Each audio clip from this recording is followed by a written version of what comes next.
하나님의 말씀은 두 곳을 보겠습니다. 창세기 2장 24절 이러므로 남자가 부모를 떠나 그의 아내와 합하여 둘이 한 몸을 이룰지로다. 요한계시록 10장 7절 그 일곱째 천사가 소리내는 날들에 그의 나팔을 불려고 할 때 그 하나님이 그 자신이 그 종들인 그 선지자들을 통하여 전하신 복음과 같이 그 하나님의 그 비밀이 이루어지리라 하더라. 오늘 말씀을 가지고 하나님의 비밀 해제, 심판은 신약으로만, 이런 제목으로 은혜를 나누겠습니다. 성경은 66권으로 되어 있습니다. 근데 성경이 과연 무슨 책일까요? 그냥 하나님 말씀이라고는 알고 있는데 성경에서 말하는 성경에 대해서 한번 알아보겠습니다. 디모데후서 3장 16절에서 17절까지 모든 성경은 하나님의 감동으로 된 것으로 교훈과 책망과 바르게 함과 의로 교육하기에 유익하니 이는 그 하나님의 사람으로 온전하게 하며 모든 선한 일을 행할 능력을 갖추게 하려 함이라. 여기 모든 성경은 이렇다고 그러니까 우리가 신약과 구약이 다 이런 줄 압니다. 근데 여기서 성경은 구약입니다. 이 말을 기록할 때 신약 성경은 완성이 안 됐어요. 구약이죠. 신약 27권을 뺀 구약 39권의 내용이 그렇다는 겁니다. 이것은 유대인들도 구약 성경을 이렇게 오해하고 있었습니다. 구약 성경의 내용대로만 살면은 영생, 그러니까 구원을 얻겠다 생각하고 그렇게 행했던 것이죠. 그래서 요한복음 5장 39절에 보면 너희가 성경을 탐구해보라. 왜냐하면 너희는 성경 안에서 영생을 얻는 줄 생각하거니와 이 성경은 나에 관하여 증언하는 것이니라. 그러니까 너희가 바리새인들 너희는 성경 좀 연구해봐. 성경이 이게 뭐 영생 주는 것인 줄 알아? 이제 이런 뜻입니다. 성경은 그게 아니라 그리스도 메시아에 관해서 기록된 것이야. 이게 예수님이 성경을 보는, 구약 성경을 보는 관점에 대해서 말씀해 주신 것입니다. 그러니까 구약 성경을 아무리 잘 알아도 창세기부터 말라기까지 아무리 암송하고 그것을 날마다 외우고 다닌다고 할지라도 그거는 구원과는 전혀 관계없다는 것입니다. 오히려 그거를 보면 볼수록 예수 앞에 나와서 예수님을 향하여 믿는 길밖에 없다는 것을 예수님은 직접 말씀해 주신 것이죠. 그러면 구약 성경은 예수님에 대해서 기록한 것인데 특별히 구약 성경 36권을 다 읽어보고서 그중에 뭐가 있는가를 보기는 너무 어렵지 않습니까? 근데 우리는 이것을 보면 알 수 있어요. 구약 성경은 하나님 말씀을 기록한 거니까 거기서 하나님이 무슨 말씀을 하셨는가. 근데 그 말씀 중에서 특별히 강조해서 한 말씀은 무엇인가? 그게 바로 창세기 2장 24절에서 나옵니다. 구약 성경은요 히브리어로 기록되어 있는데 히브리어는 우리 언어와는 좀 달라서 완료와 미완료로 되어 있습니다. 히브리어는 완료라고 하면 동작이 이루어진 것이죠. 미완료라고 하면은 우리 문법으로는 과거 진행형, 과거에 진행되고 있었던 것이거나 앞으로 이루어질 것, 그러니까 미래나 과거 진행은 미완료고 반드시 이루어질 거, 이루어진 거, 이것은 완료를 나타냅니다. 그러니까 미완료로 미래를 나타낼 수 있는데요. 그거 말고 더 강력한 미래가 있습니다. 그 의지 미래라고 할 수 있죠. 그때는 히브리어의 바브 접속사에다가 거기에 완료형을 집어넣으면 이것은 무슨 일이 있더라도 이것만은 반드시 하고야 말리라는 강력한 의지 미래가 되는 것이죠. 그러니까 하나님이 성경을 기록하게 하면서 이 일만큼은 내가 반드시 이루어야 말리라는 그것이 바로 하나님이 뜻이 아니고 뭐겠습니까? 그것이 바로 창세기 2장 24절 이러므로 남자가 부모를 떠나 그의 아내와 합하여 둘이 한 육체를 이룰지로다. 그래서 합한다는 얘기, 그것이 베따박, 그다음에 둘이 한 육체를 이룰지로다. 베하이후, 베라는 것이 바브 접속사입니다. 그 바브 접속사 거기다가 하이우 따바크라는 것은 완료형입니다. 지금 완료된 건 아닌데 여기다 배를 붙이면요 앞으로 장래에 이 일만큼은 반드시 이루어야 말겠다는 그 선언인 것이죠. 그러니까 안타까운 것은 우리 일반적으로 우리 그리스도인들은 히브리 말을 잘 모르잖아요. 또 알 필요도 없고, 왜냐하면 그것을 할 수 있는 사람들을 하나님은 많이 붙여주셨기 때문에, 그죠? 목사들을 세운 이유가 바로 그거 아니겠습니까? 그 하나님 뜻을 그대로 전달하는 일이 되는 것이니까. 근데 심지어 원어를 전공하고 신학대학 교수라고 하는 분도 이 말을 그냥 지나쳐버려요. 그러므로 남자가 부모를 떠나 그의 아내와 합해서 둘이 한 육체를 이룰지로다. 이것은 보통 문장으로 그냥 지나쳐버린다는 겁니다. 조금 나아가면 이것은 그냥 미래형이다. 그렇게 지나쳐버리는데 이것은 그런 게 아닙니다. 히브리 말이 다른 언어로 바뀌는 순간에는 반드시 이 히브리 말 속에 있는 그 의미를 집어넣어서 번역해야 되는 것이 이게 원칙 아니겠습니까? 그러니까 이게 히브리어 원전을 떠나는 순간에 번역된 모든 성경들은 창세기 2장 24절부터 완전히 그냥 제대로 된 의미가 아니라는 것을 알 수 있죠. 그러니까 여호와 하나님은 남자가 부모를 떠나 그의 아내와 합해서 하나가 되는 일만큼은 반드시 하고야 말겠다. 근데 이 말을요, 같은 히브리 말이지만 참 어려웠던 모양이에요. 유대인 당시도 그 바리새인들, 서기관들은 성경을 39권을 머리에다 암송하고 다니는 사람입니다. 그때는 이 두루마리로 되어 있기 때문에 이걸 갖고 다닐 수가 없었어요. 근데 구약 성경을 다 암송하고 다니는 사람들인데 이 뜻을 몰랐던 것이죠. 근데 그것을 하나님은 누구에게 알려주셨을까요? 사도 바울에게 알려주셨습니다. 에베소서 5장 31절에 바로 창세기 2장 24절을 가지고 이것을 계시로 해석하게 한 것 부분이 에베소서 5장 32절입니다. 이 비밀이 구도다. 이게 하나님의 큰 비밀인데 나는 그리스도를 향하여와 교회를 향하여 대하여 말하노라. 그러니까 그리스도가 장차 어떻게 되고 교회가 장차 어떻게 될 것에 대해서 말하는 것이니라 이렇게 말하고 있으니까 바로 이 그리스도와 교회의 혼인에 대해서 말하는 거라고 말씀하고 있는 것이죠. 그러니까 구약이 그렇게 두껍고 양이 많고 난해하고 거기 뭐 에스겔서 뭐 스가랴서 다니엘서 같은 거 굉장히 해석하기 쉽지 않습니다. 그런 것 같지만 참 쉽고도 명확한 명료한 문장이 바로 창세기 2장 24절에 있다는 거죠. 그러면 신약 27권은 과연 무슨 내용일까요? 요한계시록 10장 7절 오늘 본문 중에 읽은 본문 중에 있습니다. 일곱 천사가 소리내는 날들에 그의 나팔을 불려고 할 때 하나님의 그의 종 선지자들 통하여 전하신 복음과 같이 그 하나님의 그 비밀이 이루어지리라 하더라. 구약에서 하나님의 비밀을 소개해 줬는데 신약에서는 그 하나님의 비밀이 이루어진다는 거예요. 그게 뭐에 따라서 그 선지자들을 통하여 전하신 복음과 같이. 그러면 여기 그 선지자들이 누군지를 알면 되지 않겠습니까? 복음을 전한 선지자들이 누굴까요? 선지자는 구약도 있고 신약도 있는데 에베소서 3장 5절에 이 말씀이 있습니다. 이제 그의 거룩한 사도들 곧 선지자들에게 성령으로 계시한 것 같이 다른 세대에서는 사람이 아들들에게 알리지 아니하였으니 이 신약 성경은 반드시 사도들을 통해서 기록된 것이고 이 신약 성경을 기록한 사도들이 바로 그의 종 선지자들이라는 것입니다. 그러니까 바로 사도들을 통해서 전해진 복음의 내용대로 하나님의 그 비밀이 이루어진다는 것입니다. 다시 말해서 그리스도와 교회가 혼인하는 그 사실이 무엇대로 된다고요? 사도들을 통해서 전해진 복음대로 된다는 것입니다. 이 부분도요, 에베소서 3장 5절도 그의 거룩한 그의 사도들 곧 선지자들 이렇게 번역해야 맞는데 우리말 번역이 이렇게 번역 안 해놨어요. 뭐라고 번역하는지 아세요? 그 사도들과 선지자들. 그러니까 사도들도 복음을 기록하고 선지자들도 복음을 기록한 것처럼. 그러니까 어떻게 착각하냐면 구약의 선지자들과 신약의 사도들이 기록한 이 성경대로 이루어진다는 식으로 이렇게 이해하도록 번역을 한 것입니다. 헬라어 문법의 아주 독특한 것은 영어에 없는 것, 독특한 것은요. 두 가지 명사를 나열할 때, 연결할 때 앞에 명사에는 정관사가 붙고 뒤에 명사에는 정관사가 없는 것.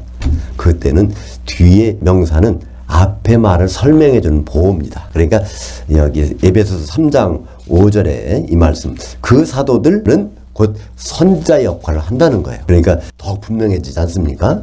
그 선지자들을 통해서 전해진 복음이라는 것은 사도들을 통해서 전해진 복음. 구약의 선지자가 아니라 신약의 사도들을 말씀하고 있는 것입니다. 그러니까 성도와 사도는 아주 역할이 다릅니다. 예수님은 교회를 어디서 세우시겠다고 하셨습니까? 사도들의 기초석 위에 세우시겠다고 말씀하셨습니다.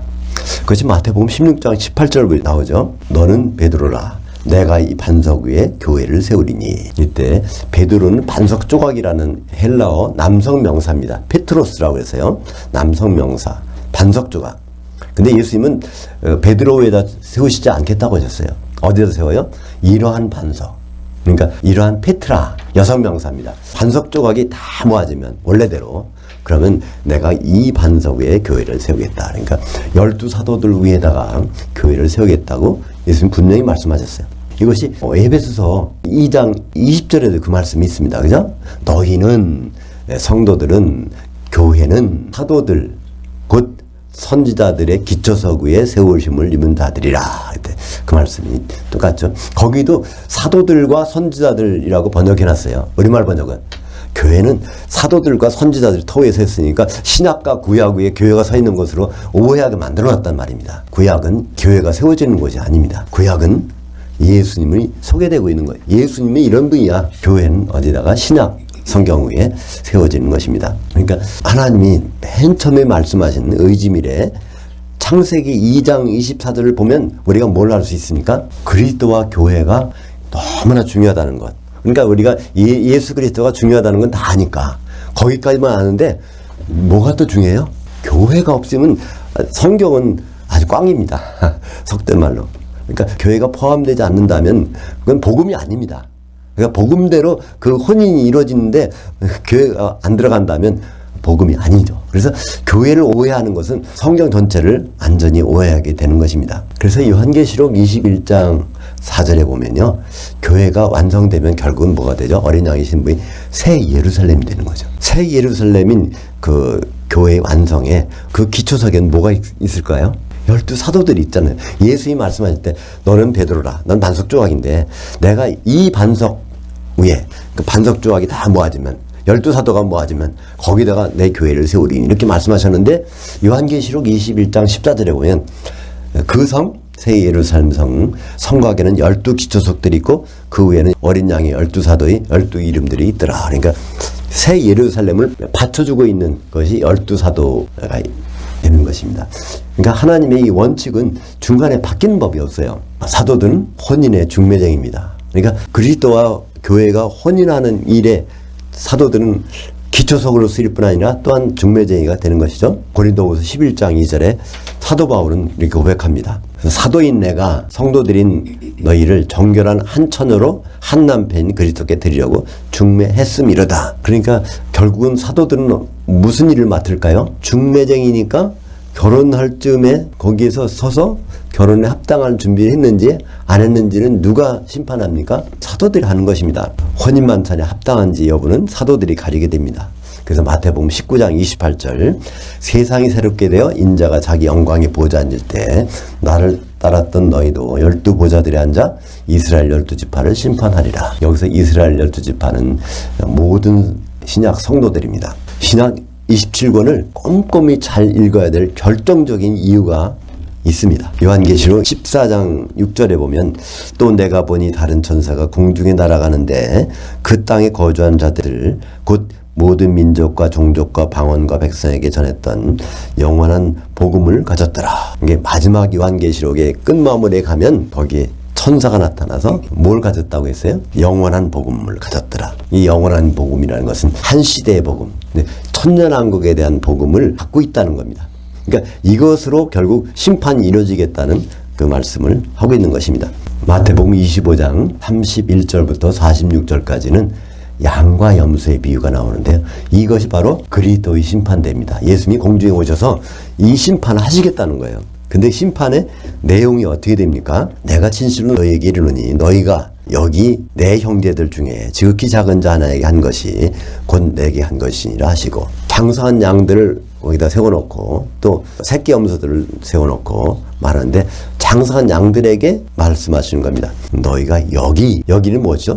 공중인데 그리스도 심판대입니다. 그죠? 여기 그리스도 심판대에 있는 내 형제들 이게 사도들이죠. 중에 지극히 작은 자 하나에게 한 것이 곧 내게 한 것이니라. 그러니까 사도들의 말을 작은 부분까지라도 잘 대접한 것이 그게 예수님을 대접한 것이라고 여기겠다는 것입니다. 그러니까 우리는 구약을 읽는 것은 좋아요. 구약을 읽으면 읽을수록 예수님에 대해서 밝게 알 수 있으니까. 근데 원래 핵심은 신약입니다. 신약을 작은 부분이라도 꼼꼼히 읽는다면 그건 장성한 양이 될 수 있다는 거예요.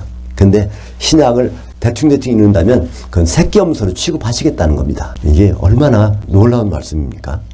무서운 말씀이죠. 어떻게 보면 기독교인들이 다 공중에 올라가서 휴거돼서 예수님한테 심판을 받는데 예수님 옆에는 12 사도들이 있는데 여기 내 형제들 사도들에게 한 것, 그들을 대우한 것, 이것이 바로 예수님께 한 것으로 인정하시겠다는 것이니까 우리는 예수님을 지금 볼 수 없고 만날 수 없지만요 예수님을 잘 대접할 수 있어요.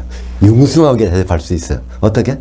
사도들의 말씀을 꼼꼼히 또 읽고 또 읽고 또 읽고 이걸 잘 대접하면은 그게 예수님은 인정하시겠다는 거야. 네가 나를 참 잘 대접하는구나. 근데 사도들의 말씀을 대충 보다가 안 보다가 한다면 네가 나를 이렇게 하찮게 여겨? 그렇게 말씀하셨다는 것입니다.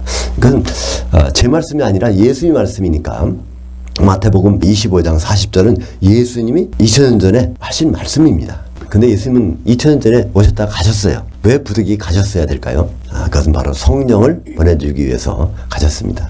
내가 떠나가는 것이 너에게 유의라. 내가 떠나가지 않으면 그분이 성령께서 너에게 오시지 아니할 것이요. 요한복음 16장 7절 이하의 말씀이죠. 에베소서 4장 3절에 평안에 매하는 줄로 성령이 하나 되게 하신 것을 힘써 지키라. 앞으로는 하나 되는 일만이 남았다는 것입니다. 그리스도는 한 분이세요. 그러니까 하나 된 일이 필요 없죠. 더 이상. 근데 교회는 여러 성도들이 있다는 것입니다. 그 여러 성도들이 하나의 신부가 되는 데는 꼭 필요한 부분, 그것이 성령이라는 것이죠. 그래서 예수님은 부득이 셋째 하늘로 가셨습니다. 그러니까 다수의 하나님의 아들들이 단수의 한 아내가 되기 위해서는 바로 이러한 절차가 반드시 필요한 것입니다. 그러니까 우리는 성경에서 아들들, 하나님의 아들들, 하나님의 자녀 이 단어를 볼 때 그냥 아무 일 없이 지나칠 때가 있어요. 근데 거기서는 이걸 생각해도 아들들이 복수지? 이들이 언제 단수가 될까? 그런 일은 지상에서는 안 이루어져요. 어디 가서? 공주에 올라가서 거기서 이루어집니다. 예수님이 이것을 직접 말씀하셨죠? 마태복음 9장 15절 예수께서 그들에게 이르시되 신부실 아들들이 기독교인들이죠. 신부실 아들들이 신랑과 함께 있을 동안에 슬퍼할 수 있느냐? 그러나 그들에게서 신랑이 빼앗겨질 날이 이르리니 그때는 그들은 금식할 것이니라. 예수님이 당신 분은 신랑으로 오시는 분은 재림 때입니다. 그죠? 재림 때 그분을 만나는 하나님의 아들들이 있다는 것입니다. 어디서 만나요? 신부실에서. 그러니까 신부실은 어딜까요? 예수님은 공중으로 오신다 그랬으니까 공중에 신부실이 있는 것입니다. 많은 분들은 예수 믿고 거듭나서 천국 갈 수 있다 생각하고 거기로 끝입니다. 근데 거듭나서 하나님 아들들 되는 것은 구원의 출발입니다. 구원의 마지막은 뭘까요? 한 아내가 되는 것입니다. 그러니까 하나님 아들들이라는 건 굉장한 은혜예요. 그죠? 하나님 자녀가 된다는 것은 예수님밖에 하나님의 아들이 아닌데 우리가 바로 하나님의 아들들이 된다는 것은 대단한 일입니다. 그러나 하나님 아들들이 어떻게 된다고요? 공중의 신부실에 갔다가 거기서 신랑을 빼앗기는 일이 반드시 벌어진다는 것입니다. 그래도 이 말씀이 그 위기의식이 어떠신가요? 이 말씀 들어도 에베소서 1장 4절부터 6절까지 보면 이 혼인 계획은요 창세전에 이루어진 것을 알 수 있어요. 아담이 있기 전에, 아담이 선악과를 먹기 전에, 인간이 범죄하기 전에, 그러니까 인간이 범죄해서 아유 큰일 났다. 그러니까 인간을 예수 그리스도를 보내서 내가 구원해야지. 하나님이 이런 분이 아니라는 겁니다. 창세전에 그 그리스도를 보낼 계획을 하셨다는 것입니다. 에베소서 1장 4절부터 6절까지 곧 그 창세전에 중간에 생각하고 그리스도로 말미암아 자기 아들들이 되게 하셨으니, 그래서 아들들이 되는 것은요 무슨 목적을 위해서 된다는 것이 다음에 나옵니다. 이는 왜 아들들을 삼으셨냐면 그런 뜻입니다. 이는 그가 사랑하시는 자 안에서 예수 그리스도 안에서 우리에게 거저 주신 바 그의 은혜의 영광을 찬송하게 하려는 것이라. 아들들이 뭐가 됐을 때 은혜의 영광을 찬송하게 될까요? 아들들이 한 아내, 한 신부가 됐을 때 비로소 은혜의 영광을 찬송하게 됩니다. 아들들 된 것 갖고는 은혜의 영광을 찬송할 수 없어요. 그거는 이제 시작한 거니까 열심히 준비해서 어떤 대학교에 입학했다고 합시다. 그거로 끝나면 안 되잖아요. 그러면 졸업까지 해야지. 그죠? 그 졸업하는 일이 한 신부가 되는 것이죠. 그 은혜의 영광을 찬송하는 것이 어디 나올까요? 요한계시록 19장 6절부터 8절까지. 그 은혜의 영광이라는 것은 우리 수고가 안 들어갔다는 거예요. 그죠? 순전히 그분께서 여러 명의 하나님의 아들들을 한 신부로 그분이 만들어 주시겠다는 것입니다. 근데 만들어진 현장이 요한계시록 19장 6절부터 8절까지 할렐루야 우리 주 하나님 그 전능하시니가 통치하셨도다. 우리가 즐거워하고 굳게 기뻐하며 그에게 영광을 돌리세. 여기에 나오잖아요. 그죠? 그에게 영광을 돌리는 장면이 나옵니다. 그의 은혜의 영광을 돌리는 이것이 바로 에베소서 1장 4절부터 6절까지 나오는 그거.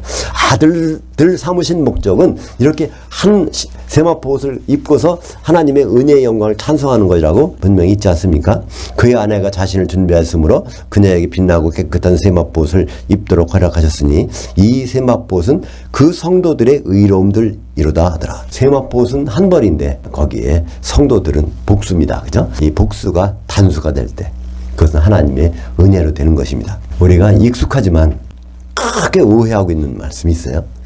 우리는 어떤 사람을 처음 만났을 때 전도한다고 할 때 되게 어떤 것을 사용하십니까? 요한복음 3장 16절 아닙니까? 하나님이 세상을 이처럼 사랑하사 독생자를 주셨으니 이는 그를 믿는 자마다 멸망하지 않고 영생을 얻게 하려 함이니라. 이 말씀을 소개합니다. 그러니까 예수 믿으면 영생, 안 믿으면 멸망, 지옥 갑니다. 이렇게 말씀을 하는데요. 여기서도 중요한 결정적인 단어가 빠졌습니다. 그러니까 신약 성경은 헬라어로 기록되는데 여기에 뭐가 빠졌다고요?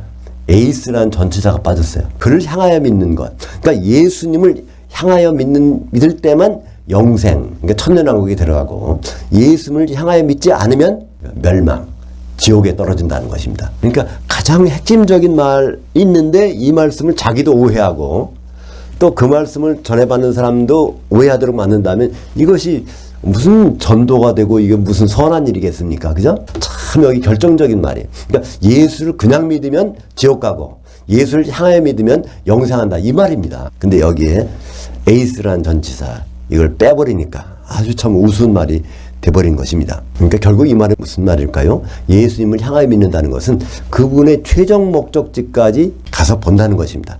예수님의 최종 목적지가 어딜까요? 그것이 바로 어린 양의 혼인잔치가 아니겠습니까? 그때의 모습은 바로 신랑이잖아요. 그 신랑을 맞을 때는 우리가 하나의 신부가 돼야 되는 이것을 향하여 믿으면 이게 천년왕국에 들어가는 구원이고 이것을 믿지 않으면 지옥 간다는 말인 것입니다. 그러니까 이 예수님의 최종 모습까지를 믿는 것을 요한계시록에서는 다른 말로 뭐라고 하죠? 이기는 자라고 합니다. 이기는 자. 우리가 보통 이기는 자라고 하는 것은 많이 다릅니다. 그죠? 우리 이기는 자라는 말이 우리 말에는 있습니까? 우리는 보통 그런 말은 씁니다. 이긴 자, 승리자 이런 말이 있지만은 이기는 자라는 말은 별로 없어요. 왜냐면 언젠가는 저 사람들 질 수 있으니까. 그죠? 근데 이기는 자라는 말은 아주 성경에만 있는 독특한 말입니다. 이기는 자라는 것은요. 현재 분사예요. 항상 이기게 돼 있어요. 항상. 그러니까 이건 인간 세상에서는 있을 수 없는 얘기예요. 어떤 사람도 복싱 세계 챔피언인데요. 결국에는 더 센 사람이 나와서 그 사람을 이겨버립니다. 근데 성경에서 나오는 이기는 자는요. 항상 이기는 자예요. 항상 이기는 자는 누가 인정할 때 하나님이 심판을 해서 선언할 때 이기는 자가 되는 거죠. 그래서 요한계시록 2장 26절에서는 이기는 자의 정의를 이렇게 말씀하고 있죠. 이기는 자, 곧 끝까지 내 일들을 주목하는 자. 그에게는 만국, 천년왕국을 다스리는 권세를 주리니. 그러니까 이기는 자라는 것이 끝까지 내 일들. 그러니까 예수님의 일이 끝까지 일이 뭘까요? 큰 혼이라는 너무나 쉽지 않습니까? 이게 굉장히 복잡한 뭐 상박함수, 고참, 미적분 이런 게 아닙니다. 너무나 쉬우니까 우리는 이 말씀을 그냥 무시하게 될 수 있는데요. 굉장히 쉽습니다. 끝까지 내 일들. 그러니까 예수님이 어떤 모습으로 바뀌게 될까는 신약 성경에 다 나와 있잖아요. 예수님은 여러 번 말씀해요. 신랑이 뭐, 신랑이란 말을 굉장히 많이 써요. 마태복음 25장에도 그 열처녀 비유에서도 예수님은 신랑으로 오시겠다는 거 아닙니까? 그죠? 그러니까 예수님의 마지막 모습이 신랑이라는 것을 안다면 우리는 이렇게 있을 수가 없어요. 우리가 어떻게 하나가 될까? 뭐가 있어야 하나가 되지? 성경을 보니까 성령이 있어야 되겠구나. 그걸 깨닫게 됩니다. 우리는 주님을 만날 때 이런 몸으로 절대로 만나지 않습니다. 어떤 몸으로 만날까요? 영의 몸으로 변화해서 주님 앞에 서게 됩니다. 우리는 그러니까 이런 몸이 없어지는 것을 참 두려워해요. 다시 말하면 죽는 거니까. 그죠? 죽음을 참 두려워하지 않습니까? 죽는 것만 면하면 다 무슨 일을 하겠다는 거죠. 근데요, 성경에서는 그게 아닙니다. 이 죽음이 있은 다음에 다시 영의 몸을 입는 그때부터 본격적인 일이 벌어진다는 것입니다. 고린도전서 15장 51절에 보면 마지막 나팔에 죽은 자들이 썩지 않을 것, 영의 몸으로 갈아입고 그때까지 살았던 기독교인들도 영의 몸으로 변화되리라. 그래서 주님을 만난다는 겁니다. 마태복음 10장 28절. 또 이것도 예수님께서 생전에 이 말씀을 제자들에게 하셨습니다. 몸은 죽여도 혼은 능히 죽이지 못하는 자들을 두려워하지 말고 오직 몸과 혼을 능히 지옥에 더 멸하실 수 있는 일을 두려워하라. 여기에 좀 생략된 게 있습니다. 뭐가 생략됐을까요? 몸은 죽여도 이때는 우리 몸을 죽일 수 있는 것은 육신의 몸을 가리킵니다. 그죠? 우리 영의 몸은요 아무도 건드릴 수가 없어. 몸은 죽여도 이것은 바로 사탄 마귀를 말하는 것이죠. 근데 영의 몸을 죽이는 분은 누구일까요? 하나님. 그러니까 우리가 부활해서 이 일을 참 염려하고 준비하라는 것입니다. 우리는 죽기 전에를 참 염려해요. 그죠? 근데 성경에서 말하는 예수님 말씀은요 부활해서 이 일을 두려움으로 준비하라는 것입니다. 그리고 이 말씀이 불신자에게 하는 것이 아니라 바로 기독교인들은 지옥 가는 일을 참 두려워해야 된다는 거예요. 오히려 예수 믿지 않는 분들은요 지옥은 구경도 못한다고 그랬죠. 그 말씀을 이렇게 드리면 어떤 사람들 그런 일이 있어? 예수 안 믿으면 지옥도 안 간대? 그건 사실이거든요. 지옥은 언제 갔냐면요 지금 지옥 가 있는 사람은 한 명도 없습니다. 왜 그렇죠? 그리스도 심판대 앞에서 심판을 받은 다음에 지옥 보내는 일이 있으니까 심판도 받기 전에 무슨 지옥 갑니까? 어떤 사람은 지옥을 보고 왔다, 천국도 보고 왔다 그러는데 그건 어디를 보고 왔는지 그 사람만의 상상 속에서 어떤 환상을 본 것이지 성경에서 지옥에 있는 사람은 지금 아무도 없어요. 지옥은 예수님이 공중에 오셔서 그 자리에서 심판받은 후에 지옥 가는 사람들이 생기기 때문입니다. 그러니까 공중에 올라와서 가장 필요한 일은 열천에 비해서 할 수 있죠. 이름을 준비한 자, 성령을 준비한 자들은 성령에 소멸되는 자들은 바로 혼인 만찬에 들어가고 그렇지 못한 자는 다 지옥불에 던져지게 되는 것입니다. 그러니까 우리는 많이 죄 져갖고 내가 잘못되는 거 아닌가. 죄의 문제 가지고 자꾸만 신경을 씁니다. 근데 죄의 문제에서는 앞으로 예수님 앞에서 심판을 받지 않아요. 너 죄를 얼마큼 졌어. 죄를 너 많이 졌네. 적게 졌네. 이거는 심판이 없습니다. 그 심판은 훨씬 나중에 백보자 심판대가 있을지 몰라요. 그죠? 생명책에서 이름이 지워질까 말까 할 때 예수님 만나서는 어떤 것이 심판의 관건이 될까요? 히브리서 9장 28절. 이와 같이 그리스도도 죄와 상관없이 자기를 바라는 자들에게 두 번째 나타나시라. 그러니까 그리스도 예수님이 재림하실 때는 죄와 상관없이 자기를 바라는 자. 그러니까 나 이 죄를 졌는데 이거 회개 안 해서 그 지옥 가는 거 아니야? 이런 것은 사람들이 결국은 사탄 마귀가 부추기는 속임에 넘어가는 겁니다. 우리는 죄 갖고 심판 받지 않는다고 그랬죠?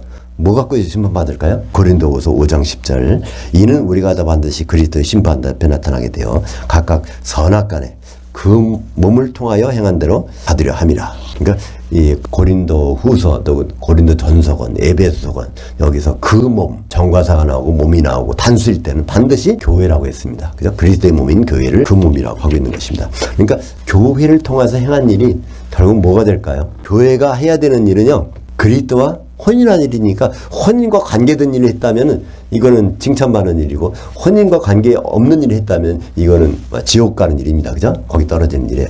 그러니까 우리는 죄의 문제가 아니라 교회에서 혼인에 대한 일을 했느냐, 그 혼인과 상관없는 일을 했느냐, 거기에 따라서 심판을 받게 될 것입니다. 우리가 항상 예수님의 최종 모습을 향하여 믿고 있다면 우리는 성령의 소멸이 있을 수가 없을 것입니다. 왜냐하면 그분이 신랑을 오시는데 우리 여러 성도들이 이제 공중에 올라가서 하나가 되려면 그때는 성령의 기름밖에는 우리는 하나 될 수 없겠구나. 그러니까 우리가 예수님을 향하여 믿지 않는다면 얼마든지 지옥 갈 수 있습니다. 그러나 우리가 예수님을 향하여 믿으면 최종 모습을 바라보고 믿으면 우리는 지옥 갈 일이 전혀 없는 것입니다. 기도하겠습니다. 하나님 아버지 감사합니다. 오늘 하나님의 비밀을 알게 하시고 하나님의 비밀이 해제될 때 그 심판에 대해서 알려주심을 감사드립니다. 하나님 처음 하셨던 그 강력한 하나님의 의지를 우리는 그냥 가볍게 지나쳐버린 적이 너무나 많이 있었습니다. 우리가 이제 앞으로 구약을 읽을 때 꼭 한 번씩은 창세기 2장 24절을 되뇌면서 하나님의 비밀을 생각하며 주님 맞을 준비를 잘 할 수 있도록 인도하여 주시옵소서. 예수님 이름으로 기도합니다. 아멘.